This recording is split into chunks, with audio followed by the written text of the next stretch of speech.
Frank Sinatra didn't cry. Everyone in Las Vegas knew this. The chairman of the board, the man who'd built an empire on being untouchable, unshakable, and utterly in control, simply didn't break down. He'd face down mob bosses with a smile. He'd survived career collapses and bounced back stronger. He'd lost the love of his life and kept singing the next night. Frank Sinatra was made of steel.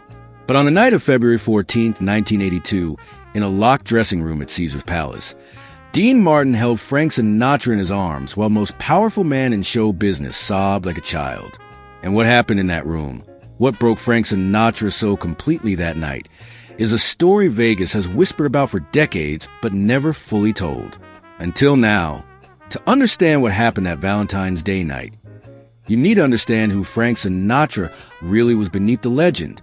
Not the public Frank, the one who commanded stages and bent the world to his will. The private Frank, the one who carried wounds so deep that most people never even knew they existed. The man behind the legend. Frank Sinatra's public persona was bulletproof. He was a guy who made the rules, who decided who was in and who was out, who could destroy careers with a word or make them with a nod. In Las Vegas, Frank was royalty, more than royalty. He was a god. When Frank walked into a casino, the world stopped. Dealers held their hands. Pit bosses straightened their ties. High rollers turned to watch. Everyone wanted to be near him, to catch his eye, to earn a moment of his attention. But that Frank, the public Frank, was a carefully constructed armor. Beneath, it was a different man entirely. A man riddled with insecurities that went back to his childhood in Hoboken. A working-class Italian kid who'd been skinny and weak, bullied by bigger boys, who'd learned early that the only way to survive was to act tougher than he felt. That armor had served him well. It had carried him from the streets of New Jersey to the pinnacle of American entertainment. But armor has a cost. It's heavy, and you can never take it off. Because the moment you do, everyone sees what you've been hiding underneath. Frank had surrounded himself with people over the years. The Rat Pack, his entourage, his wives, his countless friends and hangers-on. But very few of them ever saw the real Frank. Most people saw what Frank wanted them to see. Strength, confidence, control. They saw a chairman of the board. They didn't see the insecure kid from Hoboken who still, at 66 years old, worried that it could all disappear tomorrow. Except for Dean Martin. Dean saw everything. Dean had always seen everything. From the moment they became close friends in the early 1950s, Dean had an uncanny ability to see through Frank's defenses. When Frank was in one of his rages, throwing furniture and screaming at someone who crossed him, Dean would just watch quietly from the corner, a slight smile on his face. Because Dean knew the rage wasn't real strength. It was fear. Fear of being disrespected. Fear of losing control. Fear of being that powerless kid from Hoboken again. What made Dean special wasn't just that he could see through Frank. Lots of people probably could if they looked hard enough. What made Dean special was that he never judged Frank for it, never used it against him, never made Frank feel small for having those fears. Dean just understood. And in a life where Frank was constantly performing, constantly maintaining that armor, constantly being chairman of the board, Dean was the one person around whom Frank could occasionally, briefly let his guard down. Their friendship was built on this unspoken understanding. Frank knew Dean saw his weaknesses, and Dean knew Frank knew. But neither of them ever talked about it directly. That wasn't their style. Instead, they communicated in the language of guys from their generation. Loyalty, respect, and a kind of friendship that didn't need words. When Frank needed Dean, Dean showed up. No questions asked. No judgment offered. Just presence. Just support. Just being there. This dynamic had sustained their friendship through 30 years. Through the glory days of the Rat Pack. Through career ups and downs. Through marriages and divorces. Through all the chaos that defined both their lives. But on February 14th, 1982, that dynamic would be tested in a way it never had been before. Because on that night, Frank Sinatra's armor didn't just crack. It shattered completely. The perfect storm. The problems had been building for months. But Frank, being Frank, refused to acknowledge them. He was in the middle of a grueling performance schedule at Caesar's Palace. 20 shows over 4 weeks. At 66 years old, his voice wasn't what it used to be. His stamina wasn't what it used to be. His memory certainly wasn't what it used to be. He'd forget lyrics mid-song sometimes, covering it with joke or by having the band play longer while he regained his place. The audience usually didn't notice, or if they did, they were too polite to say anything. But Frank noticed, and it terrified him. His marriage to Barbara was strained. She wanted him to slow down, to take care of his health, to start thinking about retirement. But Frank couldn't even hear that word without his blood pressure spiking. Retirement meant irrelevance. It meant admitting he was old. It meant giving up the only thing that had ever made him feel truly powerful, the stage. So he and Barbara fought. Constant, exhausting fights about his schedule, his drinking, his refusal to see doctors, his stubborn insistence on living like he was still 40 years old. His children were worried about him too. Tina called every other day, trying to check in, trying to get him to slow down. Nancy Jr. had flown in from Los Angeles specifically to talk to him about his health. But Frank shut them all down. He didn't want to hear it.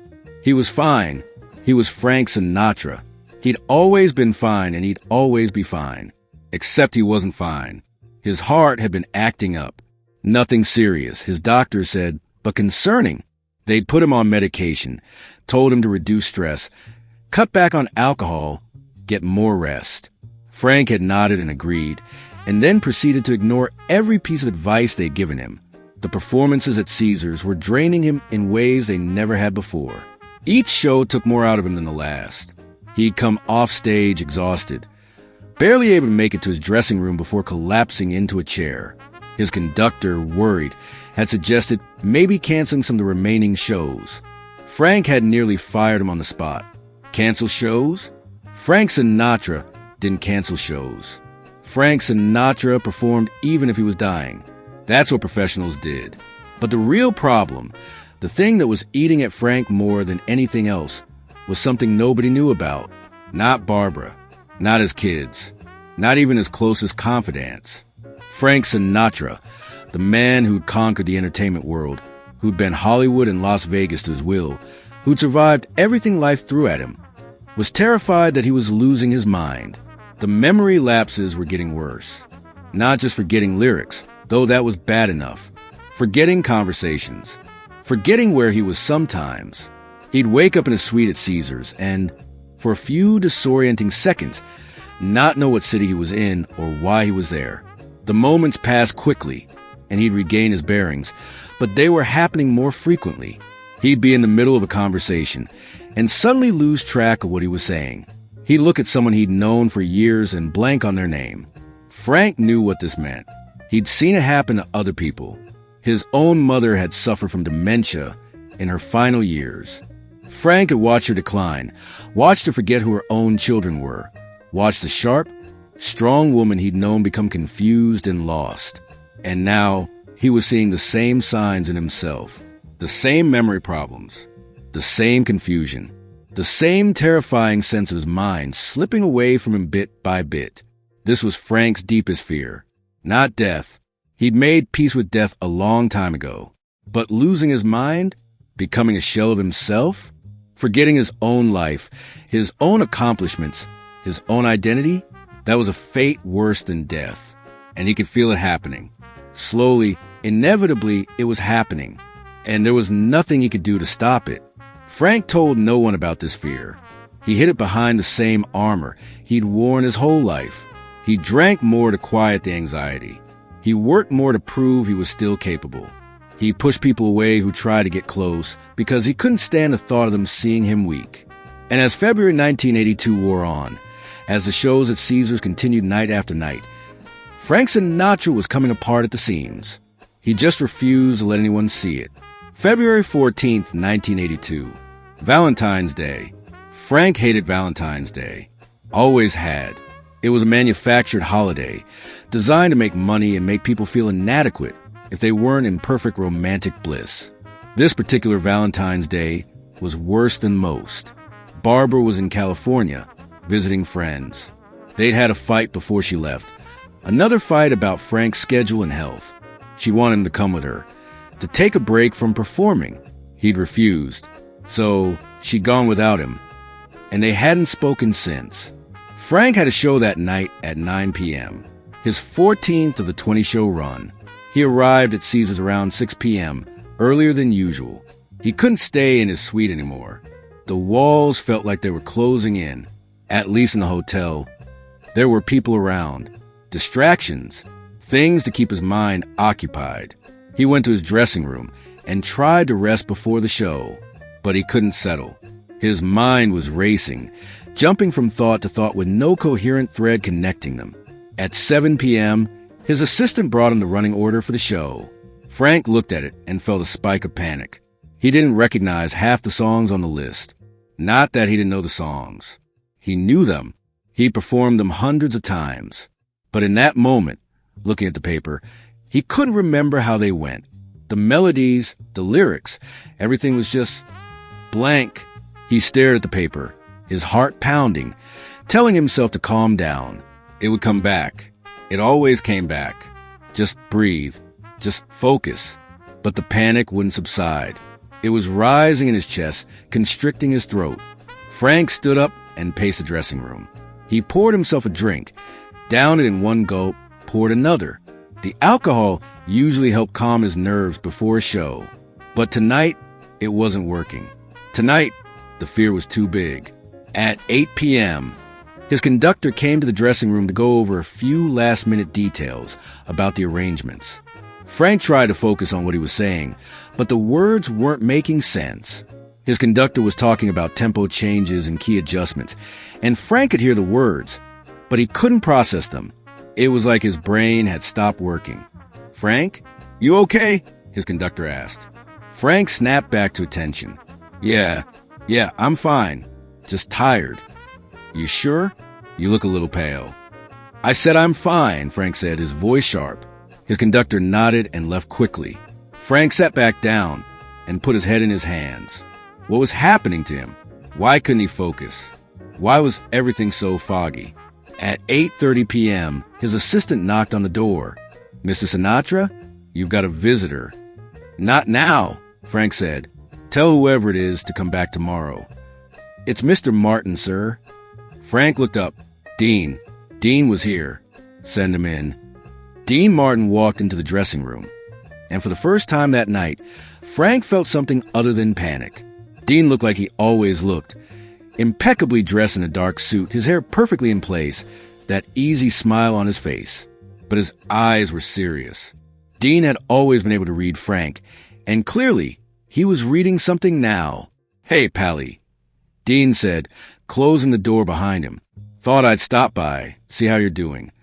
"I'm fine," Frank said automatically, just getting ready for the show. Dean didn't respond to that.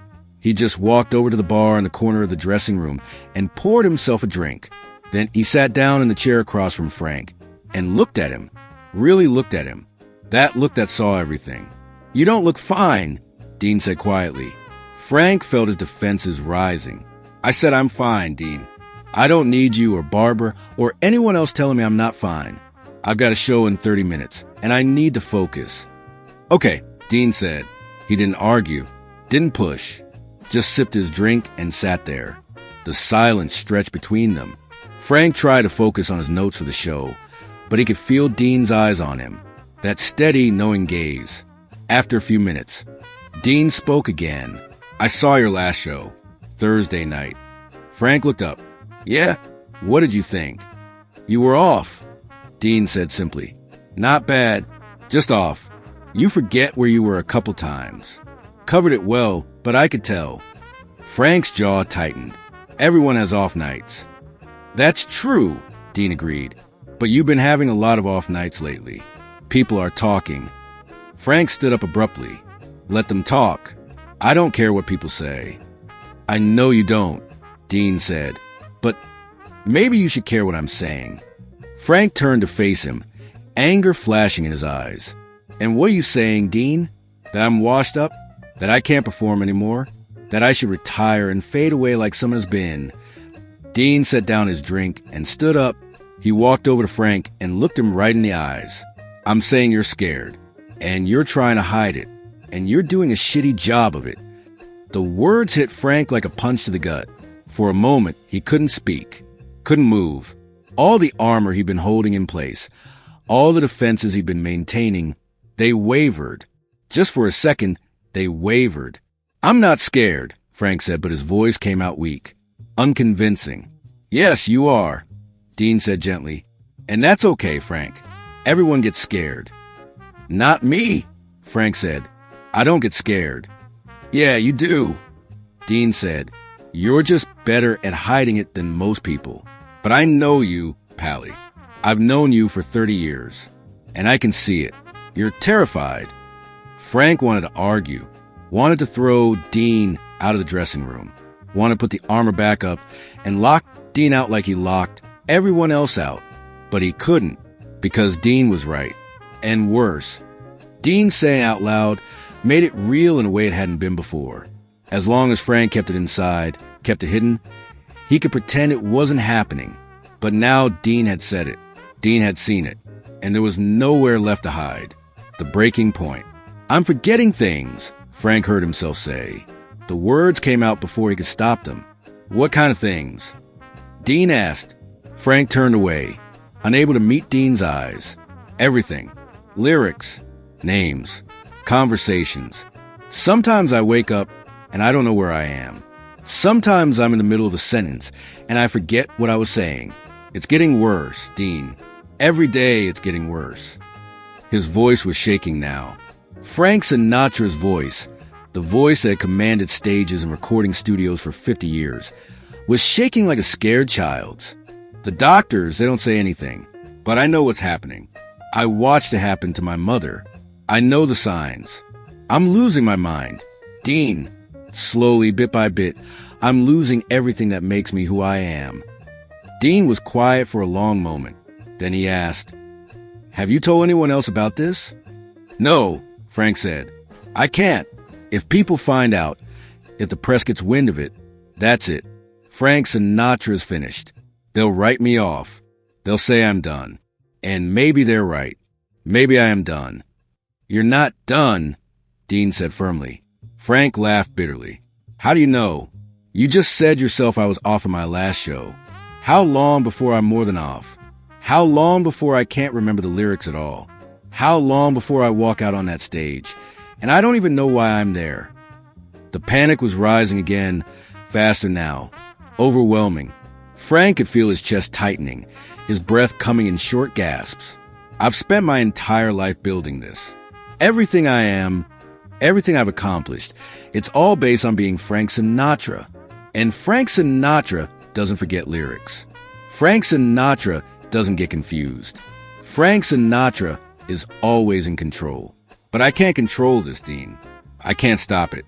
And when it's gone, when my mind is gone, what am I? Who am I?"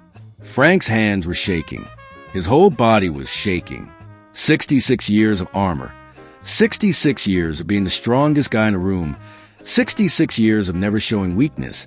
And it was all crumbling. He tried to hold it together, tried to breathe, tried to regain control. But he couldn't. The fear was too big, too overwhelming, too real. "I don't want to lose myself," Frank said, and his voice broke completely. "I don't want to become some confused old man who doesn't recognize his own children. I don't want people looking at me with pity. I don't want to forget my life, my music, everything I've done. I don't want to..." He couldn't finish the sentence, because saying it out loud made it too real. The tears came then. Not gently, not gradually. They came like a dam breaking. Frank Sinatra, the chairman of the board, the man who'd faced down everyone and everything, collapsed. His legs gave out, and he started to fall, and then Dean was there. Dean caught him, strong arms around him, holding him up. Frank grabbed onto Dean like a drowning man grabbing a life preserver. And then Frank did something he hadn't done since he was a child. He cried, not the quiet, dignified tears of a man at a funeral, not the stoic tears of someone trying to maintain composure. Frank Sinatra sobbed, deep, wrenching sobs that came from somewhere primal. All the fear, all the pain, all the terror he'd been holding inside for months came pouring out. Dean didn't say anything. He just held Frank, one hand on his back, letting Frank bury his face in his shoulder. Frank cried like he'd never cried before. He cried for the mind he was losing. He cried for the career that was ending whether he admitted it or not. He cried for fear of becoming someone he didn't recognize. He cried for his mother, who'd suffered the same fate. He cried for every moment of weakness he'd never allowed himself to show. And Dean just held him. Steady, solid, present. "I've got you, Pally," Dean said quietly. "I've got you." Those 4 words, simple as they were, broke something else in Frank, because he realized in that moment that he'd spent his entire life trying to be the one who had everyone else, the one people came to for help, the one who solved problems, the one who was in charge. He'd never, not once, let himself be the one who needed holding. But here he was, in Dean Martin's arms, falling apart completely. And Dean wasn't judging him, wasn't uncomfortable, wasn't trying to get him to stop or pull himself together. Dean was just there, just holding him, just being his friend. Frank didn't know how long he cried. It could have been 5 minutes or 30. Time didn't exist in that moment. There was only the grief pouring out of him and Dean's steady presence holding him together. Finally, gradually, the sobs began to subside. Frank's breathing slowed. His grip on Dean loosened slightly. He was exhausted, completely, utterly exhausted, like he'd just run a marathon. Dean helped Frank to the couch in the corner of the dressing room and sat him down. Frank's face was red and swollen. His eyes were puffy. His carefully styled hair was a mess. He looked, for the first time in decades, like a regular person. Not like Frank Sinatra. Just like Frank, a scared, tired, 66-year-old man. Dean grabbed a towel from the bathroom and handed it to Frank. Frank wiped his face, not meeting Dean's eyes. He was embarrassed now, humiliated. The arm was completely gone, and he felt naked and exposed. "I'm sorry," Frank said, his voice hoarse. "You shouldn't have had to see that." "Stop," Dean said firmly. "Don't apologize for being human. I'm supposed to be stronger than this," Frank said. "Says who?" Dean asked. "You. Everyone. I'm Frank Sinatra. I don't break down." Dean sat down next to him on the couch. "Frank, you're allowed to be scared. You're allowed to be worried. You're allowed to not have all the answers. That doesn't make you weak. That makes you real." Frank shook his head. "If people knew, if they saw me like this, they'd understand," Dean interrupted. "Or they wouldn't. But who cares? You can't spend your whole life worrying about what other people think." "That's easy for you to say," Frank said. "You never care what people thought." "That's not true," Dean said. "I cared. I just got better at pretending I didn't. But you know what I learned? Frank, the people who matter, the real people in your life, they don't want the act. They want you, the real you, scared, confused, messy, all of it." Frank looked at Dean for the first time since the breakdown. "What if I can't do this anymore? What if I can't perform?" "Then you can't," Dean said simply, "and that'll be okay too." "It won't be okay," Frank said. "Performing is all I have. It's all I've ever been." "That's bullshit," Dean said. "You're a father, a friend, a husband. You're a lot more than what you do on stage. But you spent so long being Frank Sinatra the performer that you've forgotten Frank the person exists." Frank was quiet, absorbing this. Then he asked a question he'd been afraid to ask anyone. "Do you think I'm losing my mind?" Dean considered this carefully. "I think you're exhausted. I think you're doing too much. I think you're not taking care of yourself. And yeah, maybe your memory isn't what it used to be. But you know what? You're 66 years old, Frank. You're allowed to slow down. You're allowed to not be perfect anymore." "I don't know how to not be perfect," Frank admitted. "Then maybe it's time you learned," Dean said. "Because it's what you're doing right now. Pushing yourself until you break. That's not sustainable. You're going to kill yourself. And for what? To prove you can still do 20 shows in 4 weeks? To prove you're still the same guy you were at 40? You don't have anything left to prove, Frank. You've already done it all. The show must go on, or not." There was a knock at the door. Frank's assistant's voice came through. Mr. Sinatra? 15 minutes to curtain. Frank looked at Dean, panic flashing in his eyes again. I can't go out there. Not like this. Then don't, Dean said. Call the show. Tell them you're sick. I can't cancel, Frank said. People paid for tickets. They came to see Frank Sinatra, Dean interrupted. And right now, Frank Sinatra needs to take care of himself. The audience will understand. Or they won't. But that's not your problem to solve tonight. Frank sat there, torn. Everything in him, every instinct he developed over 50 years in the business, was screaming at him to get up, pull himself together, and do the show. The show must go on. That was the rule. That was what professionals did. But Dean was right. He couldn't go out there. Not tonight. Not like this. He'd forget lyrics. He'd lose his place. He might even forget where he was or why he was there. And that would be worse than not performing at all.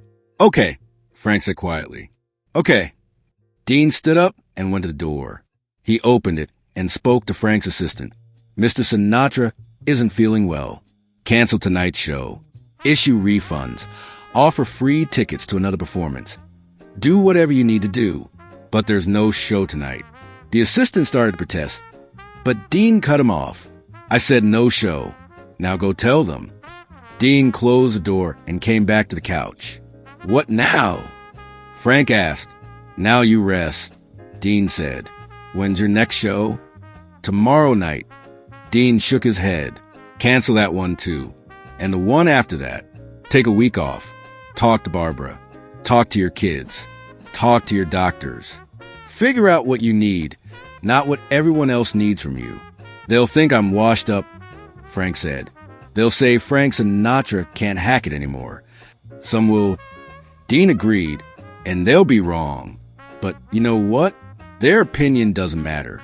What matters is that you're here, you're alive, and you have people who love you, including me, you stubborn bastard.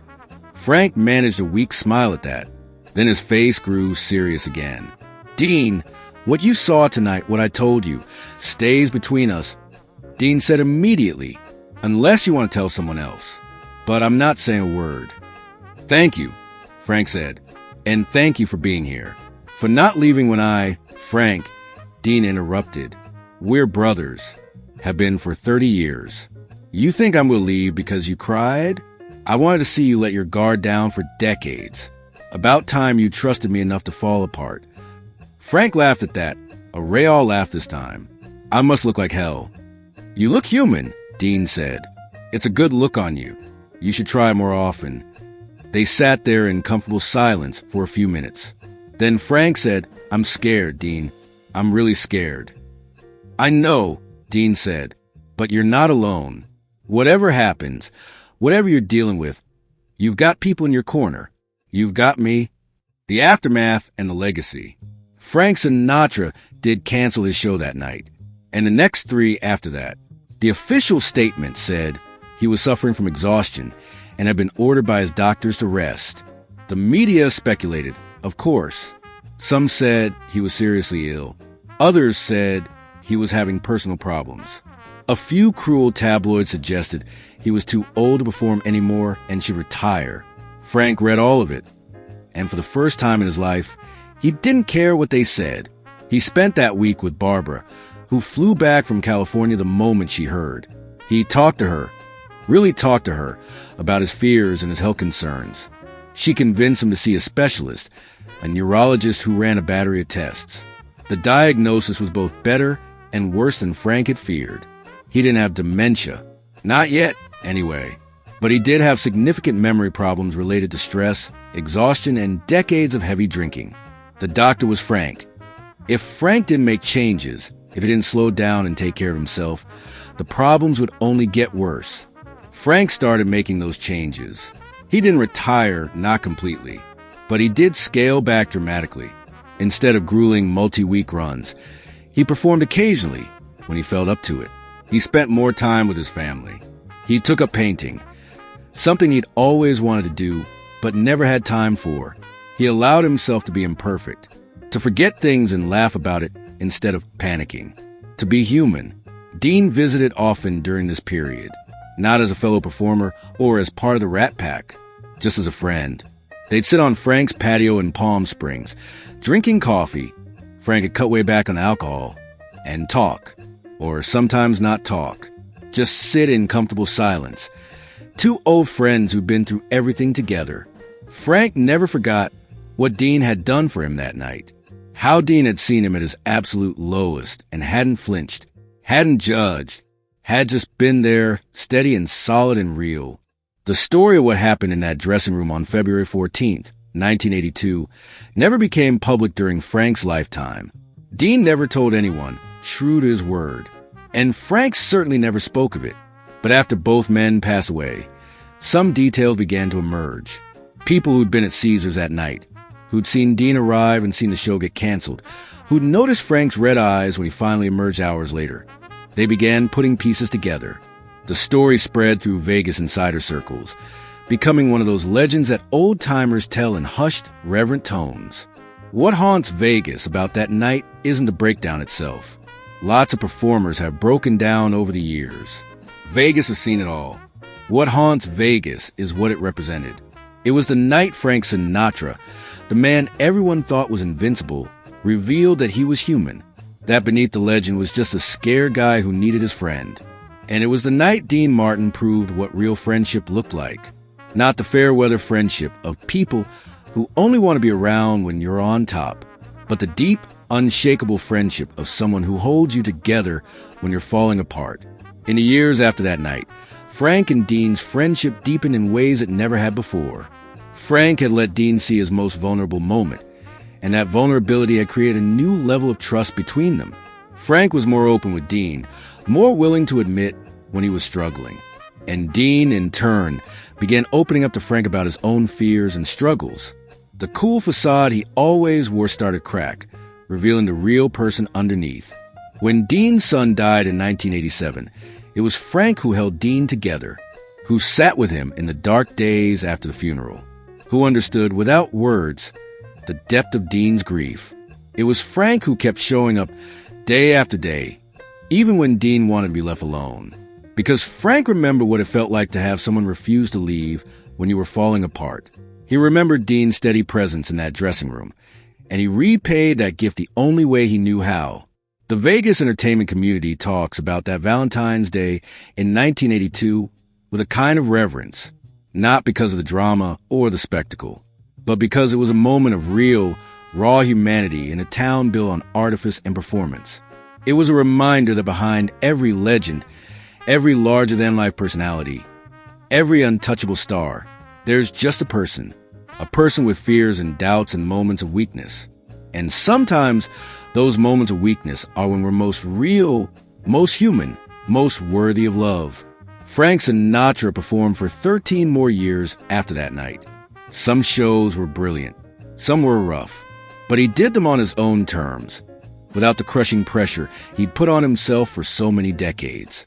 He allowed himself to be imperfect, to take breaks when he needed them, to cancel shows if he wasn't up to it. And ironically, this acceptance of his humanity made him even more beloved. Audiences connected with him in a way they never had before. Because now, when Frank sang about heartbreak or loneliness or the passage of time, there was a vulnerability in his voice that hadn't been there before. The armor was still there, but it had cracks now. And through those cracks, people could see the real Frank Sinatra, what the witnesses saw. There were only a handful of people who knew something significant happened that night. Frank's assistant, who'd been told to cancel the show and had seen Frank's condition when Dean finally allowed him to come back in to help Frank to his suite. The makeup artist who'd been scheduled to touch up Frank's appearance before the show and had been turned away by Dean with a firm "not tonight." A security guard who'd been stationed outside the dressing room and had heard, through the door, the unmistakable sound of someone crying. None of them spoke about it publicly for years. There was an unwritten rule in Vegas, especially when it came to Frank Sinatra. What happens in Vegas stays in Vegas, and what happens in Frank's dressing room stays buried forever.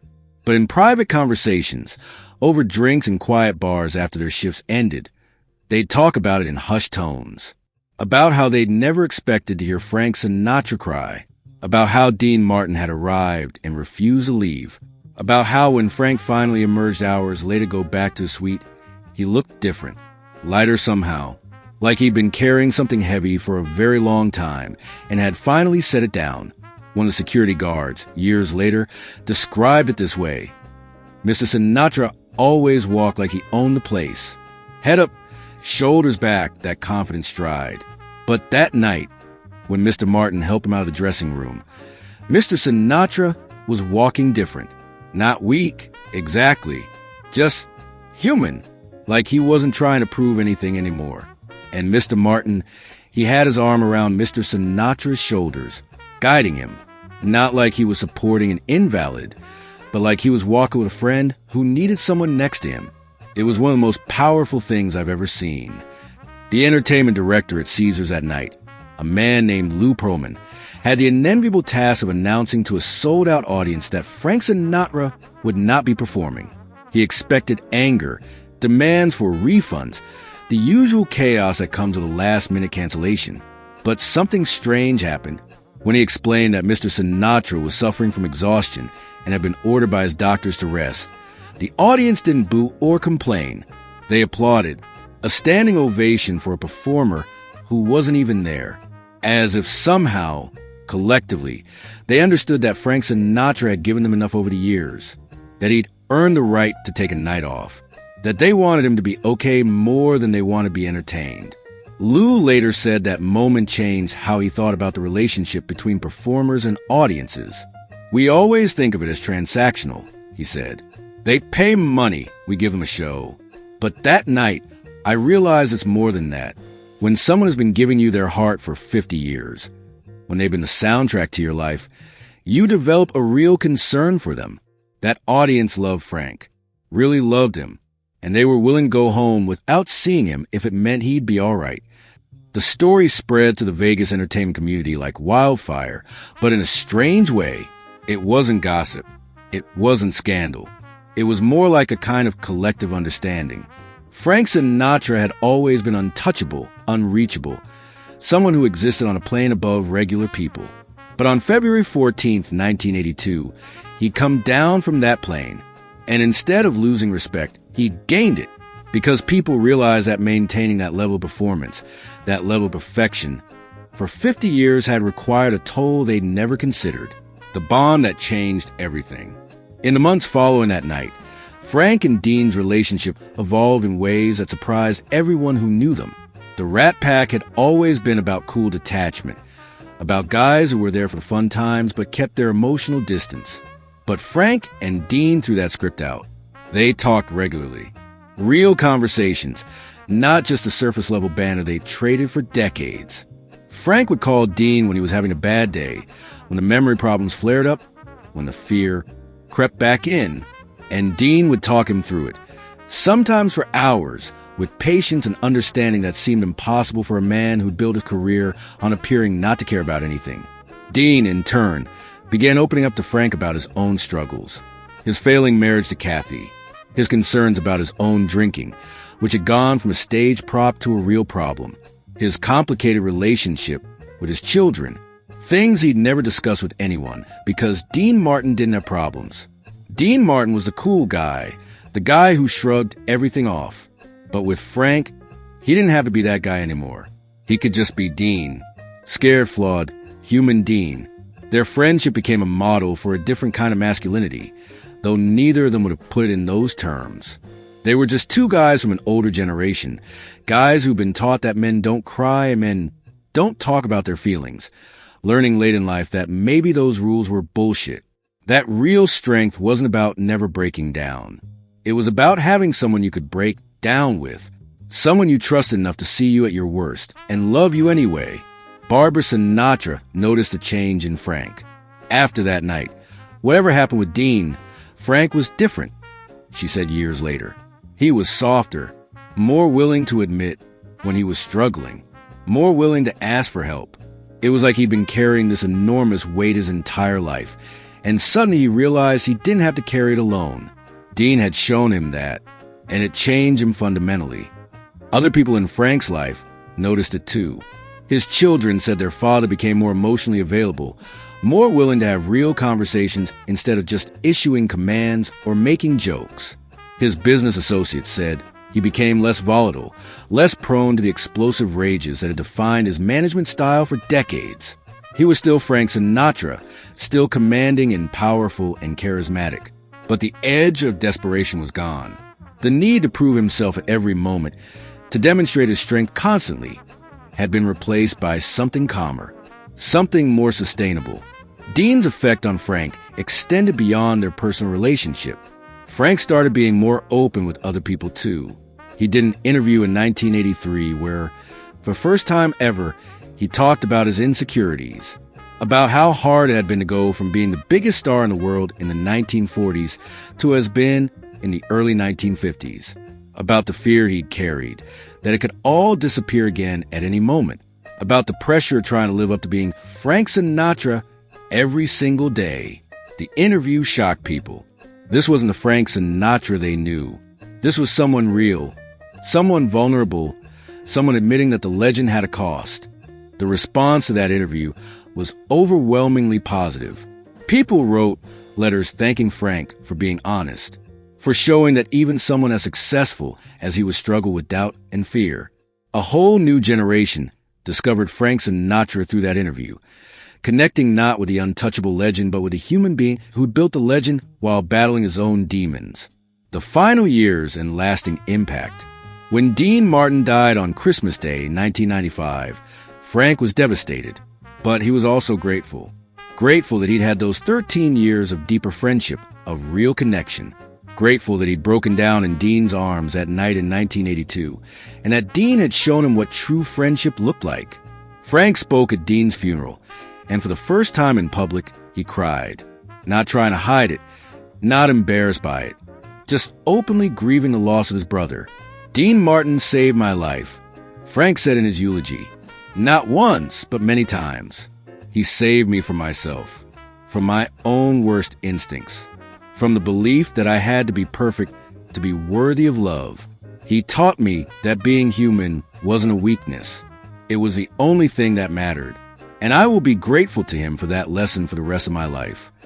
People who were at that funeral said it was the most honest moment they'd ever seen from Frank Sinatra. No performance, no armor, no chairman of the board. Just a heartbroken man saying goodbye to his best friend.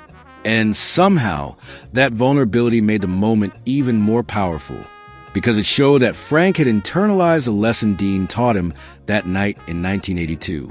That real strength comes from being able to be weak in front of the people who matter.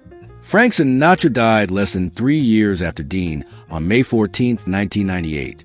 In his final days, when his memory was failing more seriously and he was drifting in and out of consciousness, he would sometimes call out for Dean.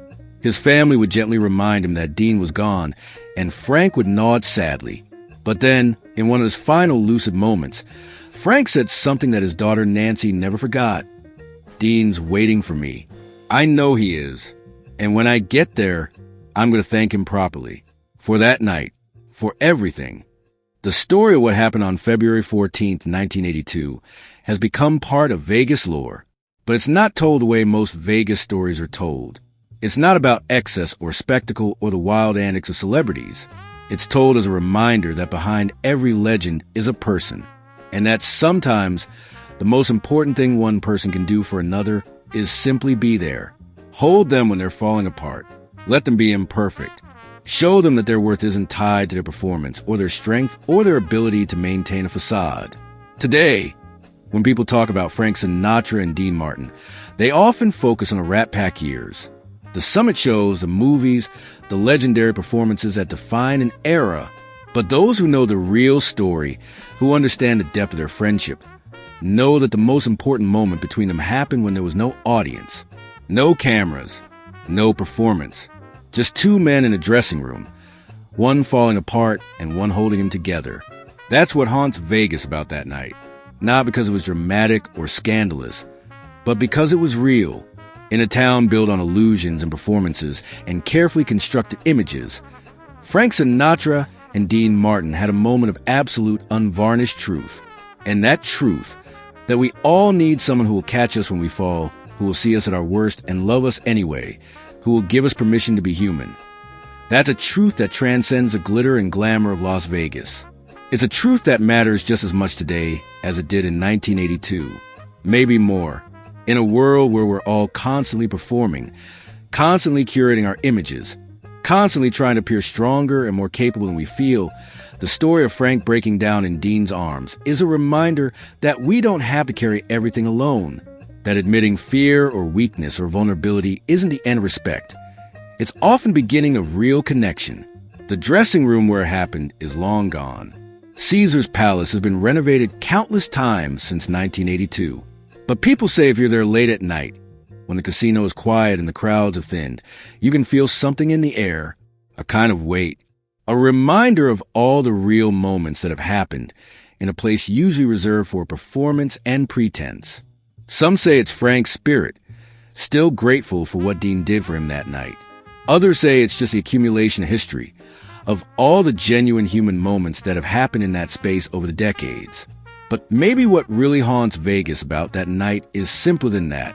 Maybe it haunts Vegas because it represents something the city usually tries to hide. That beneath all the performance, beneath all the carefully constructed images, beneath all the legends and myths and larger-than-life personalities, there are just people. People who hurt and fear and break and need each other. And sometimes in our most broken moments, we become most real, most human, most worthy of the love that's been there all along, waiting for us to be brave enough to accept it. Frank Sinatra cried like a baby in Dean Martin's arms on February 14, 1982. And in doing so, he taught everyone who's heard the story since then that there's no shame in falling apart.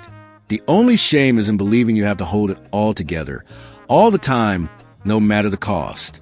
Dean Martin knew that.